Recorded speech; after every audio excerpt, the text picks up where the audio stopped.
আমাদেরকে এই অবস্থা থেকে বেরিয়ে আসার চেষ্টা করতে হবে এবং আমরা মনে করি এই ইলেকশনের আগে, নির্বাচনের আগে এই পর্যায়ে আমরা আমাদের সক্ষমতা যথেষ্ট পরিমাণে অর্জন করতে পেরেছি। আমি নির্বাচন কমিশনের কাছ থেকে আমাদের এই কঠোর পদক্ষেপ গ্রহণের ব্যাপারে অব্যাহত সমর্থন চাই।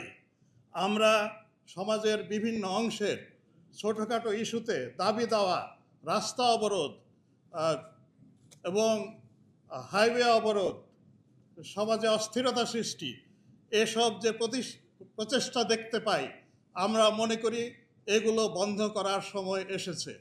আমরা যদি সব জায়গায় অর্ডার প্রতিষ্ঠিত করতে না পারি, আমাদের পক্ষে নির্বাচন অনুষ্ঠানে নির্বাচন কমিশনকে সর্বাত্মক সহায়তা দেওয়া সম্ভব হবে না।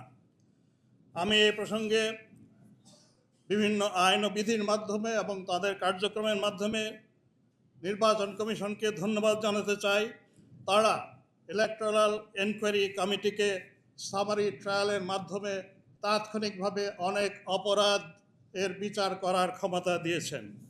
একই সাথে ইলেকটোরাল এনকোয়ারি কমিটি এবং যে ম্যাজিস্ট্রেরিয়াল টিম থাকবে, তারা শুধুমাত্র পুলিশ নয়, যে কোনো আইন শৃঙ্খলা রক্ষাকারী বাহিনীর সদস্যের কাছ থেকে তারা সাহায্য চাইতে পারবেন। সেই প্রবিধানও আরপিওতে রয়ে গেছে।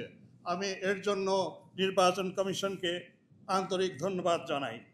আমি এই প্রসঙ্গে ছোট্ট একটা ইস্যুর প্রতি নির্বাচন কমিশনের সদয় দৃষ্টি আকর্ষণ করব।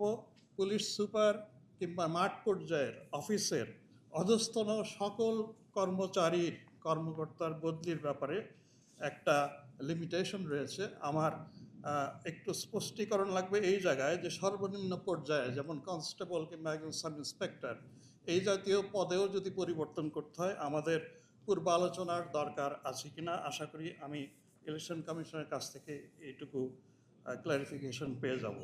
আমি বাংলাদেশ পুলিশের তরফ থেকে এই প্রতিশ্রুতি দিতে চাই মাননীয় প্রধান নির্বাচন কমিশনার এবং সকল নির্বাচন কমিশনারগণকে, যে আমরা আমাদের সর্বশক্তি দিয়ে এবং সর্বাত্মক প্রচেষ্টার মাধ্যমে এইবারের এই নির্বাচন সফল, সুন্দর, শান্তিপূর্ণভাবে করতে পারবো এবং এর সম্পূর্ণ সক্ষমতা আমাদের আছে।